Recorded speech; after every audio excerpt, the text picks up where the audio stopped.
विशेष भाव में खुशी जे खोर्धावासी माँ बरुणेई करुणेई माँ तारादेवी आशीर्वाद रे विपुल संख्यार पद्म फूल को प्रशांत जगदेव को विधायक भाव एवं श्रीमती अपराजिता षडंगी महोदया को विपुल संख्यार विजय करी भारतर प्रधानमंत्री मोदी जी हाथ मुठा को टाण कर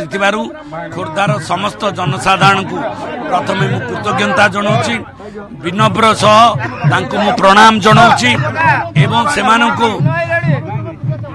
खुशी सहित भारतीय जनता पार्टीर समस्त नेतृवर्ग कर्मकर्ता पंचायत शक्ति केन्द्र ठू धरी बूथ केन्द्र कर्मी माने एवं विजु जनता दलर भाई माने जो माने मते समर्थन जनई परोक्ष भाव से मु कृतज्ञता जनाऊँगी धन्यवाद दौची एवं तांको पाखरे मो जीवनर शेष रक्तबिंदु थिला पर्यंत शेष निश्वास थिला पर्यंत जड़े पाइकर दायाद हिसाब रे तांकर मु सेवा करी विनम्रतार सह एवं आंतरिकतार सह पवित्रतार सह सेमानकर मु कार्य करी।